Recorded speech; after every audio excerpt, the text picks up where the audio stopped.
who I am, what a great question. The first part of my life was as a professional rugby player. Suddenly started having really severe stomach cramps. And when I went to the loo, started losing blood. It got progressively worse. I started losing weight. I decided to just go cold turkey on all medicines. I think the change was in me going, right, I need to do what's right for me.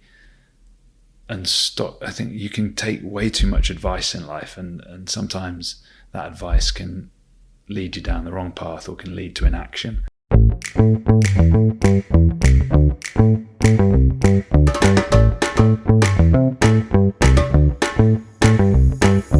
Hey guys, and welcome back to another exciting episode of Catch Ups in My Kitchen with me, Georgia Simmons, host of the podcast. This podcast is about all things food, health and wellness, and in my kitchen this week, I am joined by Lewis Moody, former England rugby player. I am so excited about this episode, and we go through Lewis's whole journey and career, from his professional career in rugby to battling with ulcerative colitis, to then retiring and setting up the Lewis Moody Foundation, and then his experience with coaching and mentoring through the Winner's Mindset community and a safe space. One of my key highlights and takeaways from this conversation is the power and importance of a coach and mentor. I think throughout Lewis's professional career, he had a coach for everything from nutrition to recovery. It was covered. And then once he retired, he kind of realized that he then had to figure this all out on his own. And it was a bit of a whoa moment. But actually, no, he didn't need to figure this out on his own, and none of us do. The power of a coach and a mentor is huge. And Lewis has now gone into this world and is taking and getting so much value from it. I think having a coach and a mentor is not a sign of weakness. Actually, it is a sign of strength. And we go into this in so much detail in this episode. Before we get into the conversation, I'd love to ask a small favor. If you could like, share, and subscribe to this podcast, it would mean the world. It really helps the growth of the podcast and ensures we get amazing guests on, such as Lewis, on a regular basis. So thank you so much in advance, and I hope you enjoy the episode.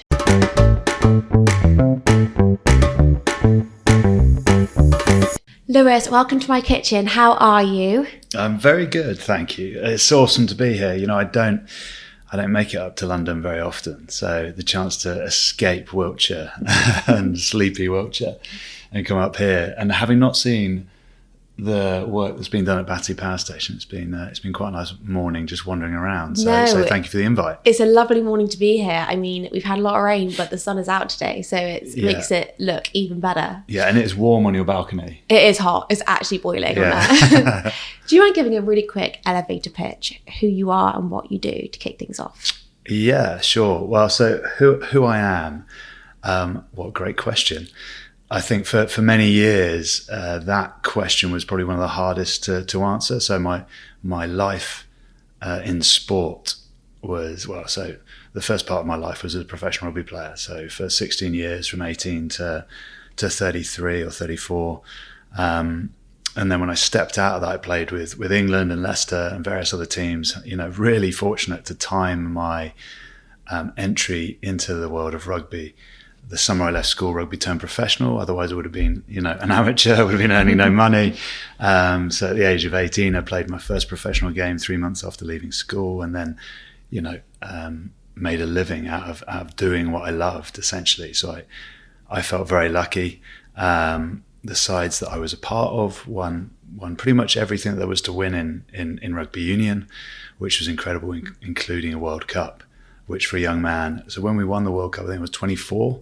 Wow. And to suddenly be thrust into that world of, as rugby players, we sort of we slipped under the radar because football's always been the predominant sport and still is in England. But all of a sudden we were thrust into the spotlight, and it was mental. It was you're on game show, you're on chat shows, you're doing all sorts of weird and wonderful stuff. But it was, I wouldn't say it came naturally, but so life changed at that point. For me at the age of 24, it left me wondering what on earth I was going to do with the rest of my rugby career, because you've achieved all you wanted to do in the game, played for your country, won a World Cup, all this type of stuff. So with Premiership titles, European titles. And I suppose in hindsight, what I reflected on from my time in rugby was that moment in 2003 was that what I enjoyed most about sport, maybe anything, was the journey and the process to getting to the outcome. Sometimes irrelevant of the result, because there were plenty of finals that we got to and lost. We made it to another World Cup final which we lost, and plenty of other finals along the way. But yeah, so that journey and really embracing the journey. So the connections and the friendships you make, the bonds that you build, the work and the effort and the attitude that goes into it, and actually the reward that you get when you really apply yourself to something that's really challenging and really difficult, and you come out the other side. Or, if you fall along the way, and how you pick yourself up, what they call it in football, bounce back ability or something. That idea of how you overcome, challenges, setbacks, and see them less as barriers but as hurdles. For me, that was a huge part of my career with, injury. I had 14 injuries and 16 years, operations. Was diagnosed with an illness called ulcerative colitis. Anyway, lots of stuff that you learn to overcome, and you build that sort of resilient mind. Anyway, that's the longest answer to a really short question that you asked me at the start. I retired in 2012, and in 2012, I was probably quite lost at that point. The bubble of sport that you live in is all consuming, and you only realize it when you step out and you're like, oh, okay, now what happens? No one's telling me what to do, when to be there, what to wear, how to eat, when to eat, and all of a sudden you're just trying to do it on your own. You're surrounded by people in the world of sport that have your back. They're experts in their area: nutrition, hydration, medics, analysis, coaches. It's just everywhere. So all you have to do is be good at your job. And then all of a sudden you step out and you're on your own, and you think you've got to figure it all out on your own, and you've got to do it all on your own. Anyway, so I spent a number of years figuring it out. We started a charity called Lewis Moody Foundation, which we still have.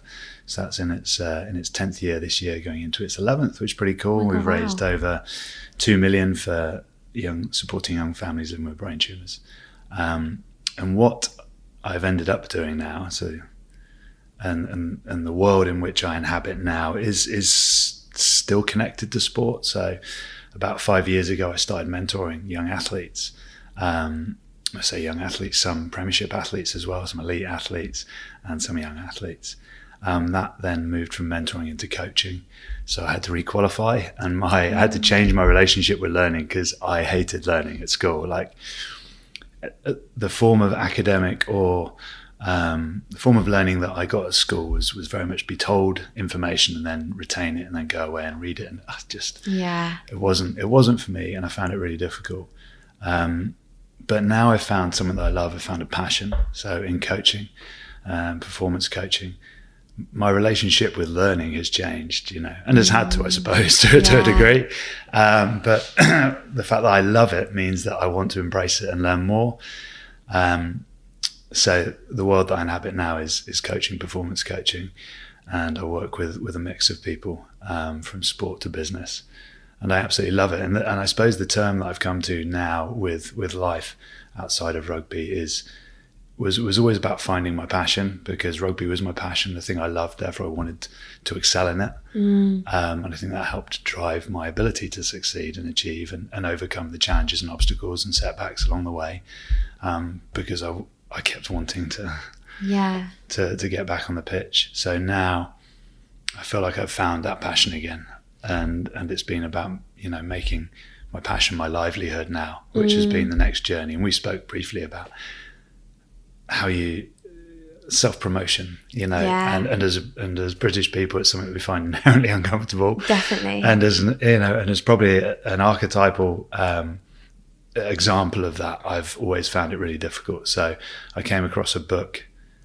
I was shared a book, audio book, by a friend of mine, Leon Lloyd, who's absolutely brilliant and always very honest with me, and good at offering tips and advice if it's going to move me forward, if he thinks it'll be useful. But anyway, it was called Who Not How. And for me, it was one of those, and I spoke briefly about, stepping out of the world of sport where you're surrounded by people that help you to achieve, and help allow you do what you're inherently good at, which for me was playing the game.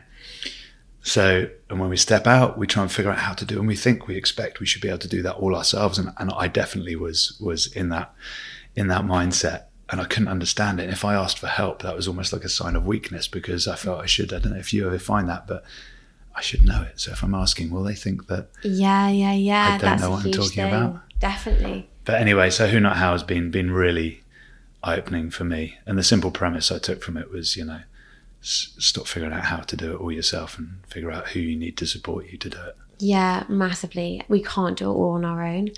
Definitely not. You've been on a bit of a journey, and we're going to unpick basically that whole timeline. Yeah, sorry, I just completely went off on one there. No, that was great. That's literally given me the whole overview, and we're now going to do a massive deep dive on all of that, which is great. Before we do, though, we have a quick fire about all things food, just to kind of kick things off before we deep dive. So, cook in or eat out? Oh, no. Oh, you're going to hate me for this, but I'd probably say eat out. Yeah, no, good. It's all about the experience. Favourite restaurant in London? Oh, favourite restaurant in London. I mean, I used to come to London loads, and since retiring, or actually over the last 5 years and since COVID, I come up far less. I can give you a couple of favourites. So my out and out favourite restaurant was Nobu. Yes. I loved it so much. Yeah, I completely agree. I think it's great. Was it the black cod? Black cod, insane. So amazing. Insane. But you can spend an absolute fortune in there. So and still leave hungry. Yeah, totally. Yeah. And the little, was it the sliders, the Wagyu burgers? They were amazing. Yeah. Oh my God. But we don't have, is it Joe the Juice? We don't have Joe the Juice in Wiltshire. And I love, smoothies and coffee being my absolute thing in retirement. I didn't have coffee at all when I played, at all. It was really, it's not great for performance, and it's terrible for my colitis. So, but when I finished playing, I found a guy called Max Colonna, and he runs a coffee shop in Bath called Colonna and Smalls, and I am totally obsessed with people that are passionate about what they do. Yeah. Like, it invests me into it. Even if I don't know or like what it is, their passion, like, really, it brings you in, right? So Max was sat there, and he had this desk, so like this table here, and in the coffee shop, and it had pumps and water, and he was siphoning different waters off and trying different coffees and doing loads of different stuff. I was like, can I get a latte? He's like, oh no, I don't do lattes. I was like, all right, don't do lattes. Okay. No, but I can recommend, I have a flat white, and he had like 6 different types of coffee, and he started going into his love of coffee, like the different ways you roast it, how different types of water affect the taste of the coffee and milk, and the different ways you can brew it. And I was, I still don't know enough about it, but I was just absorbed by him, and I was like, okay, this is my coffee shop. I'm coming here for the remainder of my time. But yeah, there's something about someone's passion that really engages you in something, isn't it? Even if it's something you don't know about or particularly understand or enjoy. I didn't drink coffee, but because of Max, he invested me into it, and all of a sudden now I'm a complete coffee snob, and it's a nightmare. Oh my God, I'm with you on that. I am a complete coffee snob as well. And I think having a passion and love for something is so important. Yeah. I think, like, it's amazing to have that. It kind of gets you out of bed in the morning, isn't it? It's having that passion for something is so great. And I think coffee is such an art. There's so much to it. It's like wine, really, but people don't look at it in the same way. What's your first drink in the morning? What, apart from water? Yeah. It's so water first. Water first. Okay, yeah, cool. Water first, and then it would be a coffee, but not until about 10. Okay, that's good discipline. Yeah, but I'm water first, and then coffee. Yeah. But yeah, coffee is just the best. I love it. Yeah. Okay. Next question is: what is your go-to Deliveroo or takeaway? Go-to takeaway. I suppose probably on the same theme as Nobu, it'd be sushi. Yeah.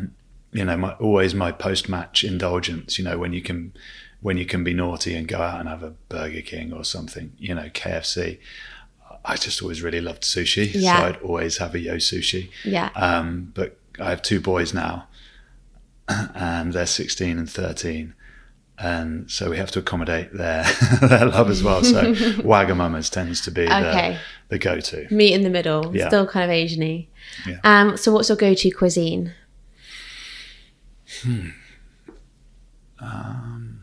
So go-to cuisine that I'd prepare myself, or that just in general, if I In had. general. Oh, I'd probably say Italian. Yeah. Bizarrely, because I think it covers so many different topics, or even Mediterranean. Yeah. You know, when you go to like Spain or in Europe, and you get so many different Yeah. wonderful tastes, and it's so simple, and you're like, oh my goodness, but it's so filling and it's so nutritious, and it just, I don't know, it feels good when you eat it, so therefore it leaves me feeling good. Yeah. Whereas having said that, you know, if I have an Italian, the opposite can happen. Very true. Although I love it, and I might have, I don't know, I might have a calzone or something, you know, which is completely extravagant, massive, and, you know, my body takes an age to absorb it and process it, but there's something about it, the process of eating it, that is lovely, but the feeling afterwards that is Not quite tiring. Yeah, completely. And what is your go-to fridge or cupboard staple, which isn't like the basics? I'm loving these questions. It says a lot about someone, these questions. Yeah. So ask me that again. So what is my go-to fridge or cupboard staple? Something that's always in your fridge or in your cupboard. Oh, well, this has unearthed my nemesis. Go on. And my nemesis is cheese. Okay. Absolute nightmare. I don't know what it was as a young man. I think I was an only child. So when my parents were out working, sort of when I was, 14 to 18, I was at home during the holidays. What was the easiest thing, the quickest thing to prepare? It was generally a cheese sandwich. Yeah. So, you cut off a slice of cheese, you put it in a sandwich, and I'm just addicted to cheese. So I went to Normandy last weekend. It's the anniversary of D-Day coming up. This is a complete tangent, but it just shows my love of cheese. The first thing I think about when I go to France is a ham and cheese croissant. Oh yeah. So I can dangerously obsess about cheese and all the different types. Do you get bad dreams as a result? Because I've heard this as a bit of a cheese gives you nightmares. I have as well. Have you experienced it? No, but I'm not a massive cheese person. I wonder. So that's why I was like, do you get the same thing? Because I personally haven't experienced it. Yeah, I wonder if you eat so much of it that your body just becomes accustomed to it. That you're past the point. Maybe if I ate less. I wonder different types of cheese as well. I tend to eat soft cheese at home, and the more flamboyant cheeses, Bries and Stiltons and various others, get saved for sort of special occasions. So I don't know whether there's anything in that, but maybe. I don't experience Fine. bad Okay. dreams. And what's your favourite dish to cook at home?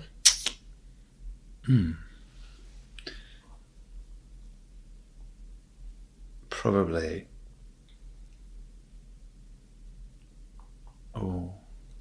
Probably a shepherd's pie.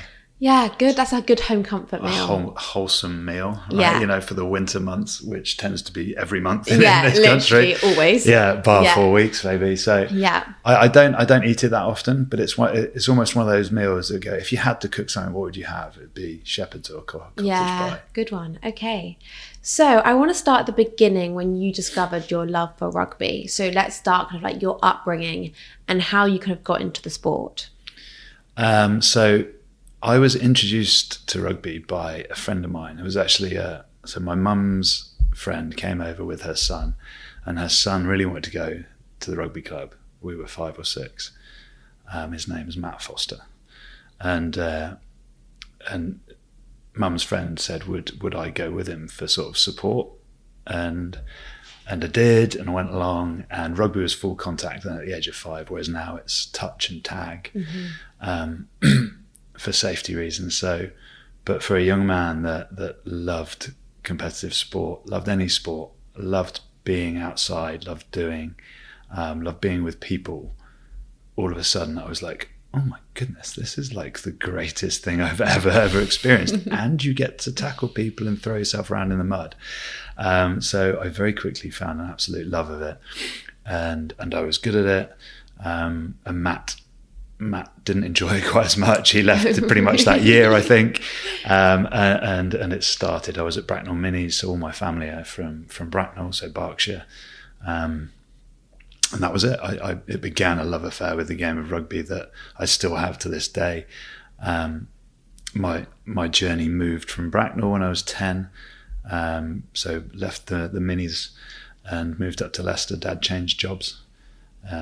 He worked with Castle Spencer in the cement industry, and his career was sort of growing and taking off. So we moved to Rutland, which is the smallest county in the country, and I went to school at Oakham. And my first team coach at Oakham happened to be the Leicester Tigers, which was the local Premiership team. Happened to be there.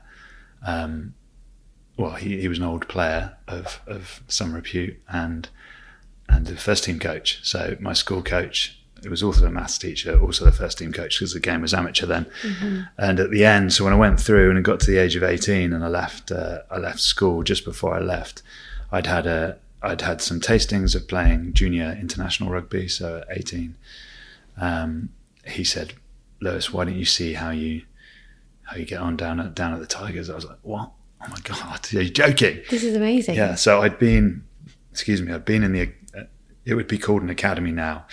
Back then it was just the youth system. And I'd gone through the youth and all the different age groups. And I was still 18, so I would have probably been in the youth team at that time. But to be asked to go down and train with the first team, having sat, months before watching them all play, sitting in the stands, watching them all play, it's like, what? You want to be? So I turned up to training. I remember absolutely bricking myself. There's all these monsters. That sounds awful. There was all these massive human beings around me, and all my schoolboy heroes. Yeah. So I was completely overwhelmed, and I was quite a shy kid. So I just turned up and got on with my business. I drove a old school 1970s orange Beetle, which was falling apart because I think I crashed into a deer on the road. It ran out and just destroyed the front of my car. Thankfully the deer was fine. A strange caveat to that story, but yeah. So and my journey at Tigers began there. I played my first professional game at the age of 18. I became the youngest player to play for Leicester at 18 and something. 60, 70 days or something. I didn't actually get to play again for another 2 years because I played so badly. I had a mindset probably of an amateur player at the time. I was still really a schoolboy in a man's profession. I weighed about 13 stone, so I'm probably 16 and a half now, and this is not my fighting weight anymore. Mm-hmm. So but yeah, I loved the game. I eventually got into it. I had a wonderful career at Leicester, and that then sort of, that success at club meant I was picked up by England and had my first cap in 2001 and played my last in 2011. Amazing. And you mentioned mindset then. How important is your mindset when you are playing a professional sport? Because obviously there's a lot of physical training that goes on. It's a physical contact sport. Obviously your strength and your physical performance is huge. But what about the mental strength and the mental performance? I would say that is probably the most important side of the game. There are plenty of talented sports people out there that have the ability to operate at the highest level. But if you don't have the mindset, the attitude, then the chances of you making it and staying there are really small. So, but I also believe that it's not something you necessarily are born with. For me, I did have an inner, I like to call it my inner warriors. There's something that just drives me and continues to drive me. And I want to be successful, particularly in rugby in my chosen field. And when I was not backed, I saw it as a real sort of slap in the face, and that rather than, I probably did have the woe is me initial feeling, as we all do, that natural human reaction. But then it triggered something else in me, which was like, right, I'm going to come back and prove you wrong. So, and resilience is a word that's often bandied around, and, having a resilient mind. And I firmly believe that I developed resilience through the experiences that I went through and learned to overcome. I wouldn't say I was particularly resilient when I first stepped into that world of rugby. I was a nervous, shy boy who just loved his sport. And the fact that I loved it meant I was prepared to overcome that anxiety and the nerves and all that type of stuff that was going on in my mind and my body, because it was what I loved. And once I was on the pitch, I felt comfortable. When I was off it, I felt uncomfortable socially and, interesting. and around performance. So, it's like a stage, I guess. Yes. Yeah, it is a stage. I guess resilience is like a muscle as well that you have to like work on. Like you're not just, like you say, you're not born with loads of resilience. And what do you think it was that drove you? Where do you think that drive came from? Because you did have a few obstacles, which we'll get into, which you did everything to overcome. So what do you think where did the drive come from? Oh, great question. I think, and I've never been asked that, and I think I was talking about my first experience of watching rugby with my dad at Twickenham, and he took me to a game and we won, and afterwards he said, would you like to come back? And I remember it to this day, and this was maybe in hindsight where my drive came from. I said to him that I do want to come back and I loved it, but I'm only going to come back when I'm playing. And that might sound arrogant, and anyone that's met me, I hope will say that I'm definitely not an arrogant individual. But when it came to rugby, I had a real degree of inner belief, self-confidence, however you'd like to describe it. But that conversation made me really aware of it for the first time. And I think once I was aware of it and I said it out loud, I was like, okay, I've got to do this. I've got to follow this through now. But because school was so challenging in so many other areas, academically, and if you're not succeeding in the classroom at school, there's not many other places you get to really feel that you're valued, and if school can be socially awkward, as it can be for all of us as we grow up in one way or another, and it's all relative, then sport was really my outlet. So it was my driving force, and I think that conversation made me realize how important rugby was going to be in my life, sport maybe. So that, making sure that, I'm trying to think of the words, it was something around making sure that I gave it my best shot, so that I knew when my career finished at whatever stage, I'd given it all I could. Yeah, definitely. I think there's always an element of like, you don't want to look back with any regret or like, what if? I think the comment you made to your dad was probably subconscious at the time, but then you're like, oh my God, I've just said that out loud. I've now actually got to deliver, and it makes you accountable for it. And I think there's an element of pride there. You probably put it out there and you're like, well, I've got to try and make this work now. Absolutely. And I've done that many a time.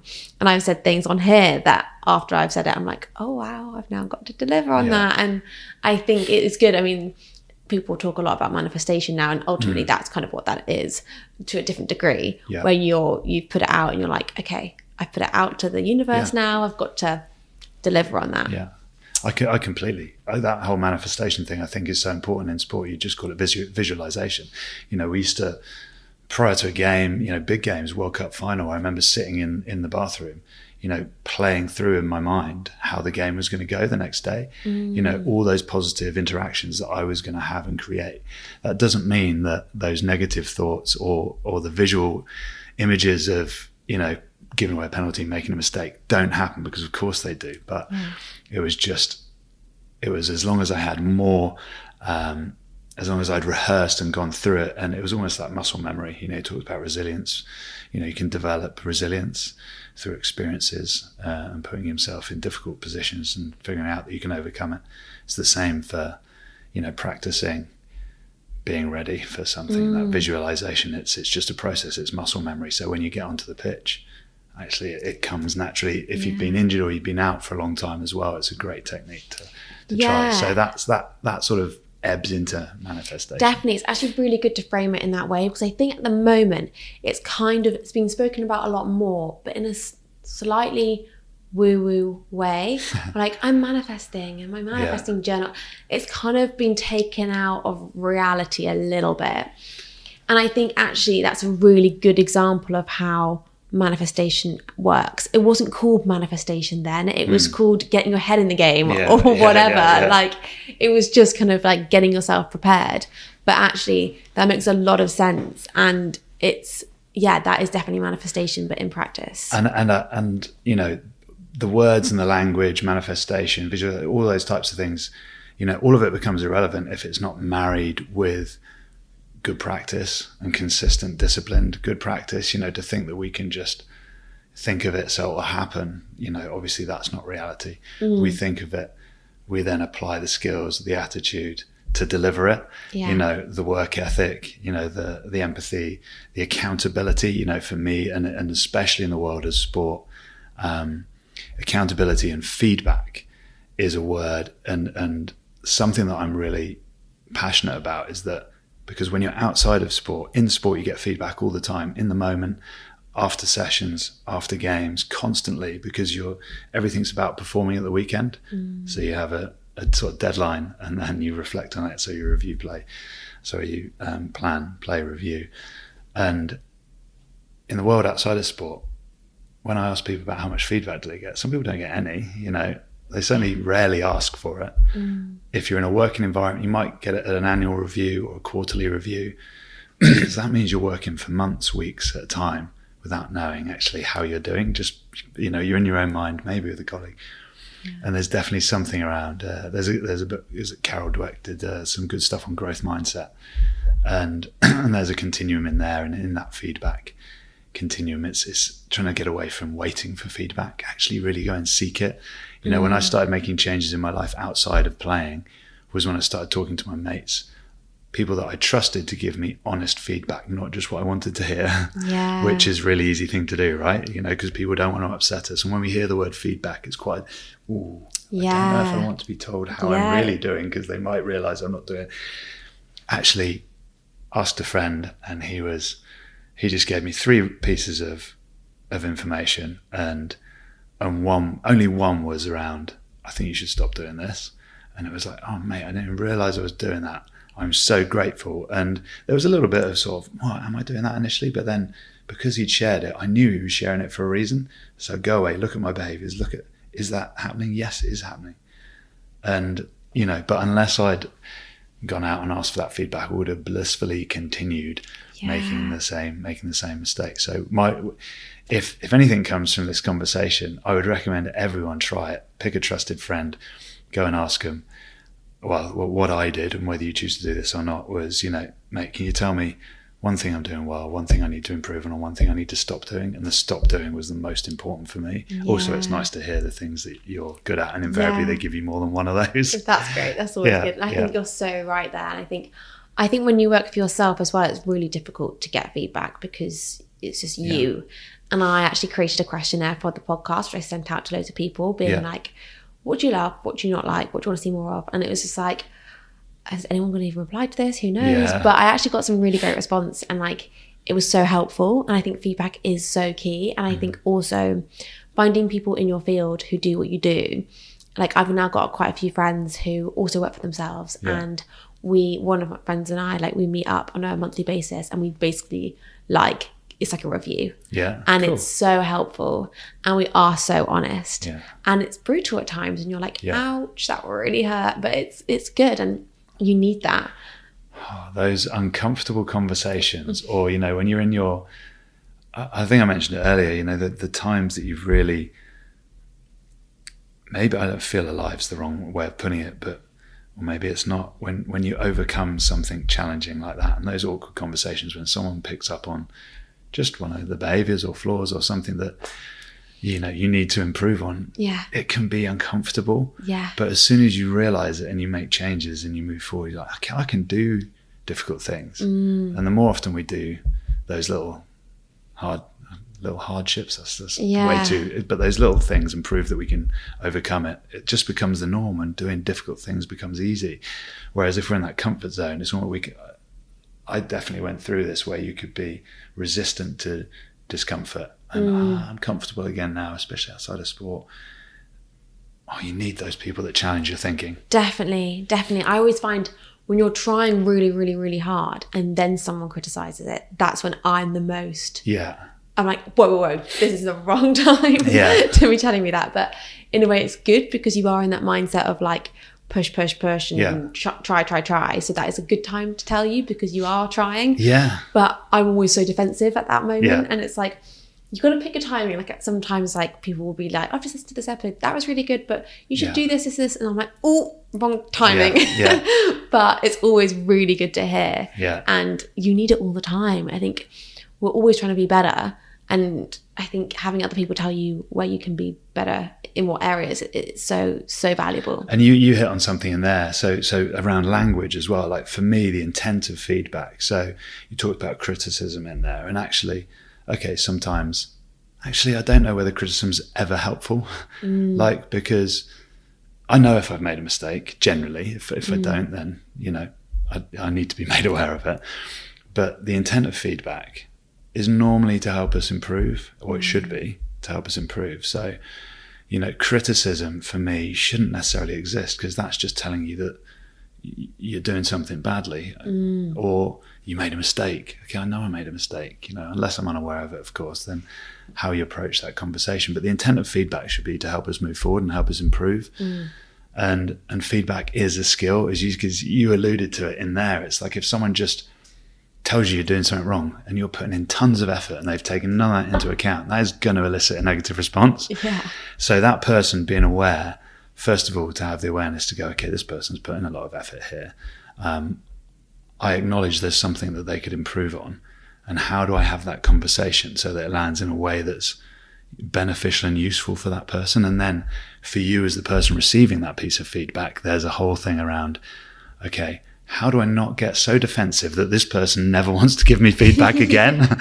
and we've all been through that, right? Haven't we? It's like, what are you talking about? No, you don't know anything. Yeah, like the defense, the barriers up straight away. It's like fight. Yeah. And it's like, actually, no, like receive it, go away, think about it, count to 10 in your head, like all those things. It's so important. It's like if you can create a culture, if you work in a team, I think if you can create a culture where feedback is normal and it's not seen as criticism, and it's not seen as finger pointing, it's just seen as everyone's trying to move in the right direction. All of a sudden, difficult conversations, which are naturally hard to have, and uncomfortable, become so much easier. Yeah. And in sport, in sport, it's the norm, and you get it all the time. And that's why I think, when we come, people that live in the world of sport for so long, when you come out of it, you find life really difficult, because you sit on your own trying to figure it all out, and you're not getting feedback. No, it's so true. I want to touch on your experience with ulcerative colitis, because I feel like this is super interesting. So can you share, I think you got diagnosed with it in 2005, I believe? Yeah. Yes, it would have been 2005. Yeah. So can you share what happened and how you dealt with it? So hopefully this won't be too disgusting for the people listening to this podcast. Be open, it's great. But so I basically... So in 2005, I can't remember how old I was, maybe 26. So in the prime of my sort of playing career, athletic ability, all those types of things, had been super successful already on the playing field. And I suddenly started having really severe stomach cramps. And when I went to the loo, started losing blood. And it started really as a light pink tinge, and then got worse. And then being a classic sort of bloke in a macho rugby environment, I didn't tell anyone, didn't say anything for ages, didn't even tell the club doctor. I'd also had a number of injuries up until that point that had kept me out of playing. So part of in my mind was I didn't want to give the coaches another reason not to pick me, and I felt that might be. Anyway, it got progressively worse. I started losing weight. I went from 110 kilos down to 103, in the space of weeks. And, fatigue, I was having to sleep all the time. I couldn't be more than 2 feet from a toilet. Literally at times, sometimes 2 feet was too far. I had to change of clothes in the back of a car so I could get to training. We moved closer to the training ground.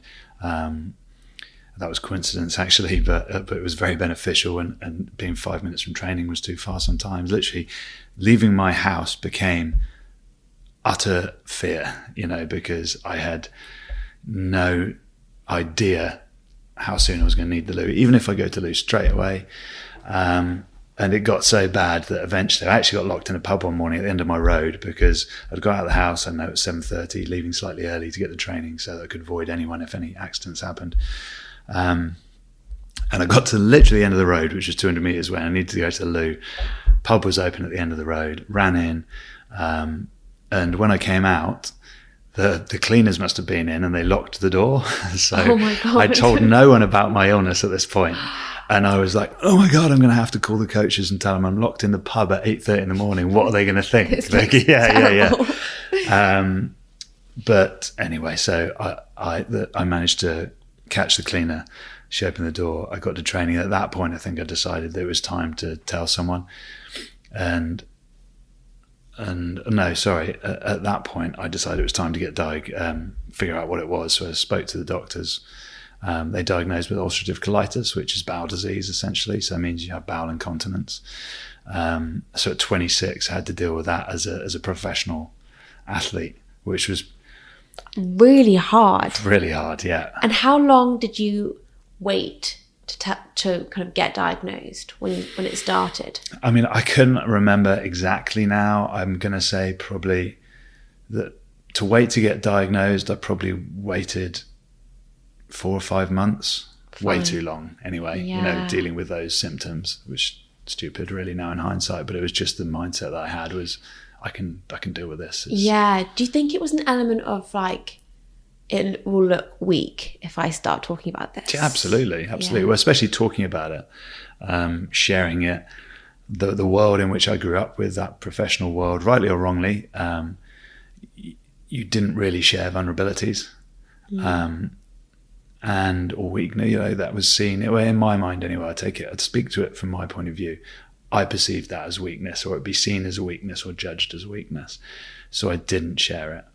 And eventually, when it got to the stage where it was so bad, I was, even though I'd now got all the drugs, enemas, so steroids that were given as an enema, other tablets, on top of the painkillers, anti-inflammatories, other steroids that you're on just for injuries, so the steroids you're pumped through when you have injuries or operations, supplements, I was like a walking medicine cabinet. Basically, it just felt awful. And I think probably a year or two in, I was just like, something needs to change. And the doctor said, you're going to be on medication for the rest of your life. And I don't know whether it was stubbornness or whatever, or my wife Annie and my mum found this book, and I forget the name of it. It was something like no gain, no pain. No, it's something about it was food related, and it was about eating well so that you eradicate the pain and discomfort that can come with certain food types. And I sort of immersed myself in that with their help for a while, and I decided to just go cold turkey on all medicines. So painkillers, anti-inflammatories that you take after a game as habit, just because the body's recovering. All the supplements, so, protein powders, glucosamines, all sort of the omegas, all the stuff that we're on, which was tons. And the colitis drugs. And I did that for about 6 months, and I stripped my diet right back, and I forget what they call that now. But I literally just stripped it back to sort of boiled chicken and oily fish, and lived on that for about 5 days, and water, obviously, and gradually started reintroducing food. And with the use of this book, which gave me an idea already of what could cause inflammation and irritation, I painted a real clear picture of what my body didn't like. And a lot of the stuff was the stuff we had on a regular basis, so anything that was high in starch, the high starchy carbs, red meat, which was pretty much a stable diet for a rugby player, protein powders, so any of the powdered supplements, they were awful. Like, as soon as I had one of them, it was like a sieve just went straight through me. God, like your whole diet basically had to change. Yeah, absolutely. So And probably the reason I like and we talked about Mediterranean food at the start is really that's sort of where my diet went to. There were certain other types of things like skins and spicy food, caffeine, another reason that I never drank coffee until I finished, alcohol. So the things that, rugby players lived off basically, and I definitely lived off. I had to change, and when it did, it took a couple of years, but things started to improve, and to the point now where I'm at, nearly 18 years down the line, that I'm pretty much symptom-free, touch wood. And, I have the occasional flare, but I don't take any drugs. I haven't from that day when I made the decision. Wow. I try and avoid taking any unnecessary chemical substances that my body isn't used to. I do obviously take painkillers and anti-inflammatories if I really need to, but I try and avoid it. I just think because, in that quantity, the body doesn't really like it. And I know, and I partially put my ulcerative colitis down to the amount of chemicals I was putting into my body, the number of operations I'd had, the what's the right way of putting it, the liberal nature that I viewed taking anti-inflammatories and painkillers after a game. It was just normalized. Just totally normal, on a tray, you go. And actually, not to say that the doctors didn't always warn you and go, okay, look, you're really sensible here, you sure you need to take this, blah, blah, all those types of things. As an athlete, you did what you thought was going to be best for you to get you right to play as soon as possible. And you would hear the advice of the doctors and the medics, but invariably you'd make your own choices. And a lot of that thinking has changed now, thankfully, but I put a lot of that down to why I developed colitis, and now my gut is in a much better place. I learned to take live probiotics that I used to keep in the fridge in the gym. What else? I forget the name of it now, but I did start taking a powder again to see if it would be beneficial, and it was colostrum, because colostrum is supposed to be good for gut health as well. I couldn't tell you whether it did or didn't work. The live probiotics, I think, were beneficial definitely for me, but without a shadow of a doubt, the change in diet was transformational. And what was your relationship with food like until this point? And then how has this changed your relationship with food, or forever, I guess? Well, it's the norm now, so I don't really see it as a change, but I had a fairly young person's approach to food. Well, my approach was I could eat whatever I wanted, and that was fine. I could take all the supplements and all these other things that I was being advised or not, or it was just available to take. And I think the change was in me going, right, I need to do what's right for me and stop. I think you can take way too much advice in life, and sometimes that advice can lead you down the wrong path or can lead to inaction. And I just think I made a choice to do what was right for me and what I felt worked, rather than keep listening to all these people, these experts in their field, who were, a doctor advising what I should be taking nutritionally. He's not a nutritionist. He's not an expert in nutrition. He's just a doctor, and he deals with solving a problem that's put in front of him. So when I went and spoke to an expert in nutrition, all of a sudden you get a very different viewpoint, and it's understandable, right? Because we're not designed to have all these chemicals in us. It's not that they don't work and they don't help us. Of course they do, but we're not designed to have it all in us. So if there's a natural way of approaching it, then why wouldn't we do that? And when I started understanding that, it really changed my approach to everything. And I suppose, my relationship with food has probably gone downhill a bit since I retired, in the sense that because my colitis improved so much, is that I can be more relaxed again with what I eat. But I tend to stay away from all sort of inflammatory foods or drinks. It doesn't mean I don't drink. I certainly drink much less than I used to. I might have the odd glass of rosé, which I absolutely love. I dispel all myths about rugby players. I was an absolute shandy loving rugby player. I never really enjoyed beer, although I felt there's the surroundings, the environment meant that you sort of ended up drinking it because we'll have a round of beers. Oh, go on then. I hate it. My brother is exactly the same. Oh, really? I see him with a beer in his hand. I'm like, what are you doing? He's like, shh. I have to. I'm like, okay. Well, that was me until I got to a point where I felt like I could stick my head above the parapet and go, can I have a gin and tonic? or a shandy or rosé. Yeah. And I just took the abuse that came my way. But so I drink much less now. My diet is normally pretty good, other than the cheese. I guess this whole experience really highlighted the power of food, and also natural, and how food is more than fuel. It really does dictate so much. And I guess in a performance way, you probably were used to a lot of like quick fixes, because that was the plan. It was like, how quickly can I get back on the pitch in the best way possible? But actually, rather than kind of like a longevity, sustainable approach, whereas now I guess it's kind of shifted, which is amazing. I think, the fact that you kind of self-healed your body when you're so used to people telling you what to do, that was probably a massive moment for you to be like, actually, I have the power to make choices myself on what's right for me. And like, maybe it also taught you the power of listening to your body, because maybe before you hadn't even listened to it. That's a good way of putting it, because I think also that then made me really aware when it came to injury. You know, we could all go to the GP and we sense there's something aware with our bodies, and okay, sometimes we may be overthinking it, but invariably if something's wrong, we inherently know.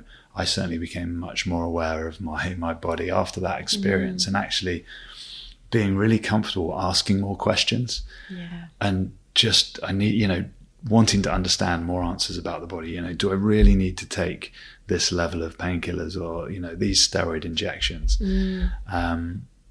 So I think that's a good point. And actually, we should trusting your gut a little bit more. Literally and looking after it and listening to it and trusting those gut instincts. I think ultimately we are in our bodies, and we should be able to listen to the cues and what it's telling us. I think that's really, really important. And I think it's not listening to advice. It's taking the advice and processing it for yourself and seeing how you need to use it for yourself. And if it feels wrong, then just go and ask again. Ask more questions. Definitely. I want to touch on the Lewis Moody Foundation and why you've kind of focused on brain tumours and the brain side of things. Why has that been the focus of the Lewis Moody Foundation? So my wife and I as I played, I had charities that I supported and still do: Hope HIV, the SBSA Association, Crohn's and Colitis. But literally a week after I retired, I got a handwritten letter in the post from Graham Stark, and he was the dad of a young man called Joss Rowley Stark, really talented young rugby player. And he just said, look, Joss has got a rare form of cancer. Is there any way I could help him? So raise a bit of money for his mates who wanted to go to South Africa. So as I just retired, I had a bit of time on my hands, took an old kit bag, went up to Sheffield, and met the family, met Joss, met his brother Leo, Tiff and Graham, and just got to know him. And over the course of a year, developed a friendship with them all, and saw the journey that Joss was going on. And about a year and a half later, Graham messaged to say, look, the boys are struggling a bit. Is there anything you can do? So we took him to a game at Twickenham, which was really cool. Obviously, I had the access to certain things as a former captain. And we went and watched the game. Boys had a great time. Went into the change room, met the players, did all the post-match stuff, got all the like autographs and signatures. And about 2 days later, Graham called to say, "Man, that was perfect, awesome. But I just want to let you know, Joss has sadly passed away." And it was one of those moments in your life, which is still sad to me. And it was 2014 that Joss passed. Was that 10 years ago? And I think it just focused mine and Annie's energy to what, if we're going to support charities, well, let's support one that really needs our help. And so when we went away, Joss died of cancer. We had a few conversations and wanted to support a cancer charity that affected young people or young families. And at the time, and still actually, brain tumours are the biggest cancer killer of under 40s and children bar none, yet received just a tiny percentage of all cancer funding. And the charity, so the brain tumour charity, who the Lewis Moody Foundation raise money for, so we raise money for specific projects. They are doing an unbelievable job, but we always need to do more. There's always so much more that needs to happen. And as soon as you start talking about brain tumours, you will meet people. It's like getting a new car. When you get a new car, all of a sudden you start spotting other versions of that car on the road. Oh, why are there so many cars? It's the same with brain tumors. Like all of a sudden you just, and after starting the foundation, I lost my uncle to a brain tumor, and it's just, it's ongoing. So that's the reason we set up the foundation. It's been going 10 years. It's our 10th year this year. We've got a trip to the Sahara in November. So if anyone's listening and wants to join us, go on the lewismoodyfoundation.org website. But we do, basically the way that I chose to raise money for the foundation with Annie is putting on challenges. So there's a little bit in there for me as well, because I love being active. Yeah. And if I can bring people, and I love working with people, so if I can bring people in and we can, as a group of unknowns, take on a challenge with a collective goal and do it, it's just the best feeling. And that's how we've done it. And I've been to the South Pole, been to Vietnam and Cambodia, been to the North Pole, across Costa Rica. We've done all sorts. It has been utterly wicked. And this year in November we're going to the Sahara, and I'm still planning next year's so event. Good. I think that's incredible. I mean, that is such a sad story. And I think when I was reading, I went on the Lewis Moody Foundation website and I was reading about it all, and I was like, brain health is something that I don't think is actually on people's minds enough. I think we often train for aesthetics and we train for or practice what our profession is, and we diet and we eat and we gym for aesthetic reasons. But the brain we can't see, but we don't train enough in that area. And like, I was thinking about what we should be doing more to kind of help the health of our brain. Like, I obviously get to speak to amazing people about health and food and wellness, and I've, as a result, start taking MCT because I've heard how good it is for your brain. So I take it and I put it in my smoothie or a coffee or whatever to try and help, because I was like, it's one of those things that we just think is always going to, it's one of those things you don't see or don't think about, and it's so important. Considering how important the brain is in the body, right? It's bonkers. It was the same in sport and in rugby, and away from the brain tumor side of it, but around a concussion at the minute, there's huge discussion around and changes happening in the game of rugby and all sports around how we deal with concussion. But for so long we treated concussion as just one of those things you just you get knocked out, you get back up, you play on. Whereas if you tore your hamstring, there'd be an immediate process and protocol to go through. And it's not that there weren't they call them HIAs, head injury assessments now. There were, but they were less sort of rigid. But yeah, I mean, I would totally agree with that. There's so many things we can do to support the health of the brain, from nutrition to hydration to exercise, and that's not even going into, that's just the physical brain health, not even going into the sort of the mind and the mental side of it, right? And the things that we can do to support our own personal well-being and mental health. So it's worth always taking time. Definitely, completely. To understand the brain. And talking of like well-being and mental health, so you're now in the world of coaching. Yes. So, and there's a lot of that ties into coaching. Yeah. What do you find people often need help in the most? Oh, wow. That's a great question. And in coaching, so I started in mentoring, and mentoring was really about, people coming to me because they wanted advice or tips or something on my background and my understanding, my learning from sport, because generally it was, high-end sports people. But the conversations now are so much more varied, and coaching is about me helping someone unpick their own stuff. What is it that you are coming to me with? And invariably what you think it is something completely different, right? What are some of the key topics? I suppose some of the key topics are around being stuck, just procrastinating, and people don't even realize they're doing it. They're distracting themselves with the shiny stuff because they're the quick wins. What can I do? And that makes me feel good, and you get that immediate endorphin rush, and it makes you feel better about it, but it's only fleeting, and then you're still in the same spot. So a lot of it is really trying to help people unpick why they're stuck and why they're not taking action. And that can vary in so many different ways. One of the other areas that I really love working on is around emotion, and how stress, emotions can impact us, how we support to overcome those. That emotional state is so difficult. So I've learned to call it system 1 and system 2 thinking. It's like system 1 is that emotional reaction that you have, let's say when someone criticized the hard work that you'd put in, you're like, what? Having that immediate, and that you will have a series of things you might say in that moment, and none of them will be rational or thought through, because that's just your human response. It's 95% of our decision making, around 95%, is all emotional. So to access the system 2, which is that other 5%, means stepping out of that emotion. Because do you remember the Oscars when Will Smith whacked Chris Rock or slapped him? Yes. For me, that was a great example of, an emotional overload, is that when he heard it initially, his response was actually, he was laughing.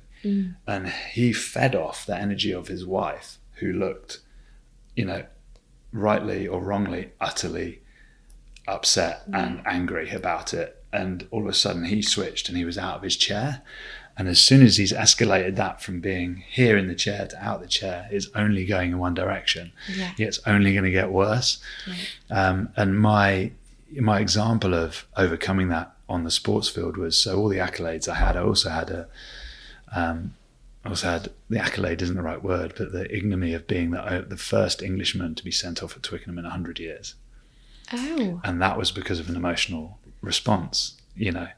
I have a very protective and loyal nature, and my teammates, I felt, were getting unfairly treated during the game. One of them got taken out in the air basically and then punched in the face, and I absolutely lost my head through about 30 punches, which was ridiculous, because if I hadn't done anything, the other fellow would have got sent off. They would have been a player down and we would have been fine. But because I responded, and I didn't realize at the time that the way my emotions were responding to stress. So I sat down with a sports psychologist for the first time, which is, I suppose, why I see the benefit of coaching now, because I felt the benefit of it then. And to understand that my frustration from being injured and dealing with illness and all these other things that had cropped up in my career that meant I missed long parts of playing were manifesting themselves in violent acts on the field. And there was no planning to it. It was just all that frustration was coming out when it was triggered in a violent response. And I had two back-to-back bans basically. So I had that one. I had one before it and I had that one. And I saw the sports psychologist, and once we realized and unpicked what it was, I could do something about it. Yeah. And it was just creating a distraction technique, but helping people understand, how stress, how our emotions, how they impact our decision making. That's been a really interesting topic of conversation, and something that I've loved helping people move through. Yeah, I think it's great. And I think we were speaking before we started recording about how when you're it's really hard to look at yourself and your life from a bird's eye perspective. Yes. And I think coaching is so important, mentoring, coaching, having that person to help you take a step out, zoom out and look down. And it's so hard to do it on your own. Yeah. And it's that feedback, as we mentioned before as well, like giving yourself that feedback, evaluating what's going on. Yeah. We all need it. It is more and more important now than ever before, I think, which is strange. I don't know why it's suddenly become heightened now, but I feel like it has. People are more open to speaking to someone externally, whether it's a therapist, a mentor, a coach, whatever it is. I think it is so valuable to have that person to guide you through and like probe you with some questions. Yeah. It is, invaluable. I don't, having experienced it myself, from a sports psychologist point of view, when I had a sports psych in my playing career, to when I transitioned out of sport into the real world, and I had a life coach and business coach. You don't know what you don't know, right? So if you don't have it, you think, oh, what's it all about? I'm sure I can do it all myself. Yeah. As soon as you have it, you're like, why have I not done this? Why have I not done this before?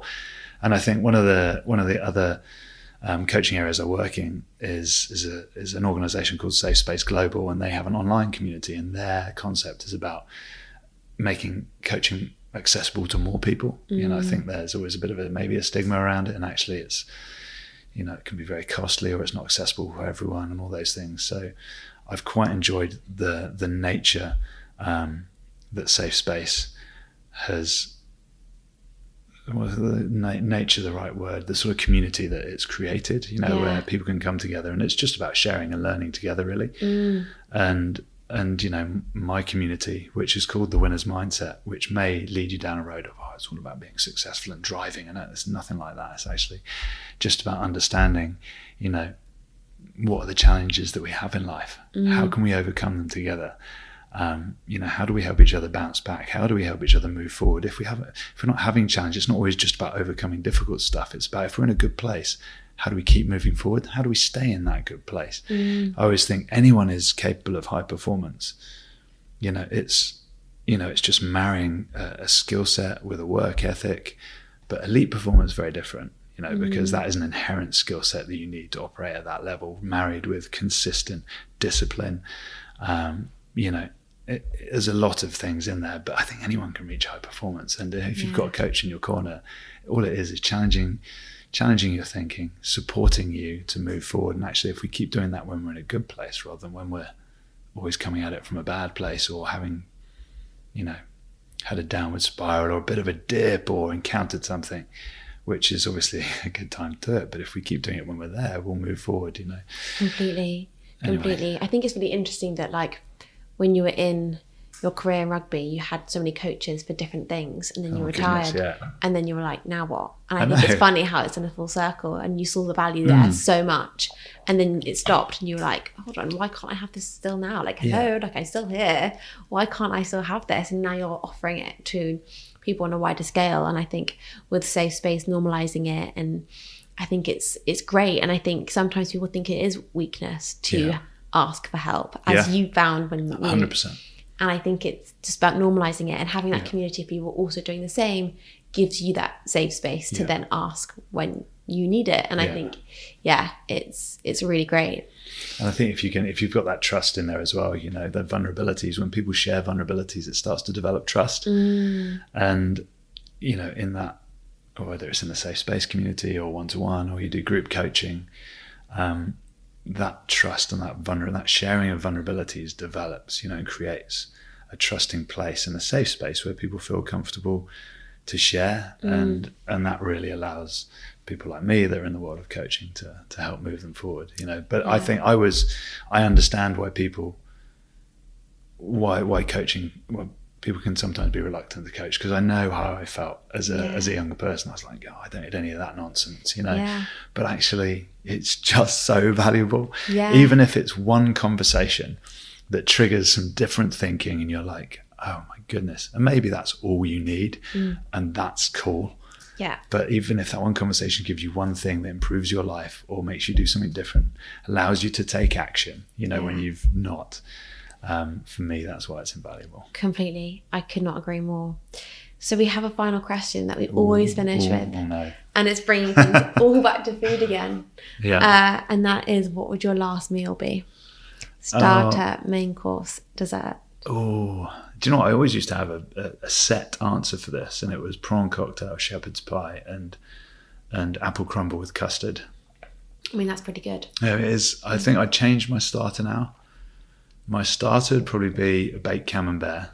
Back to cheese. Yeah, got to. I mean, because there's no cheese in that. There might be some sprinkled on the shepherd's pie. True. And maybe a little bit of nice warm bread to dip in the camembert. But I think I'd probably, for a wholesome meal that reminds me of home life. Shepherd's pie.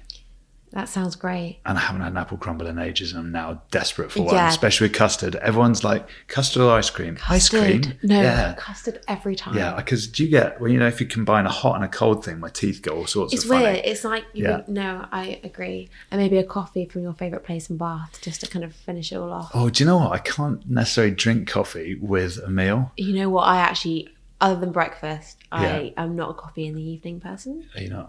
No. Yeah. So I agree with you on that. But I would 100% have a coffee before all that. I'd be at Cloner and Smalls, coffee in, and then bake camembert, and then you're away. One thing I'd like to mention as well is, just from and this may or may not be relevant to people, but in life after sport, as someone that had a huge number of injuries, and we talked about all the different things that can support you, and nutrition, everything. Now I found CBD oil, and I had loads of recurring knee issues, and again was reluctant because I was like, CBD sounds absolutely ridiculous. Why would I try that? You know, especially as I've been trying to get away from all that stuff. But because it's natural, I was like, do you know what? I'll give it a go. And I tried, and my knee pain was so severe when I was driving. So just the resting leg was getting so much severe knee pain.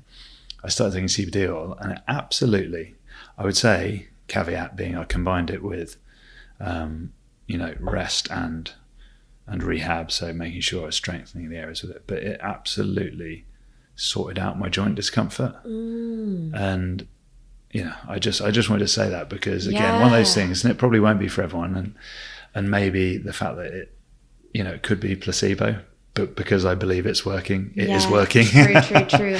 I feel the same with CBD. I was really against it for a long time. For me, it was the control freak element that I heard that CBD chilled you out and like made you relax. And I was like, why would I want that? Yeah. Like, I quite like being high alert. I quite like working at max capacity. Why do I want to chill? Like, no thanks. So I was very against it. Did it chill you out? Yeah. Did it? Like, okay. Well, yes. I started taking CBD at night. I'm really bad at switching off at night. So it really helped to just like calm and like get me into a sleep routine and stuff. That was really good. And then if I'm wanting like a non-alcoholic drink, like the CBD like drinks are great. Yeah. And then again, I had a CBD like balm for injuries, and that was amazing at like again the muscles. So I am with you on CBD. I think it is great. I think when you try these things, it's like it's like coaching, right? Until you try it, you don't realize how great these things are. Exactly. I literally, I'm not saying I live on it now, but I, instead of just taking it for like times when I've got discomfort, I try and keep on top of it all the time now. So hoping that touch wood, I can keep playing with the kids for another 20 years. I love it. Well, Lewis, thank you so much for coming on. This has been amazing. I've loved this conversation. There's so much value here for everyone. So thank you. Oh, pleasure. And likewise, I've really enjoyed being here. Thank you for the time.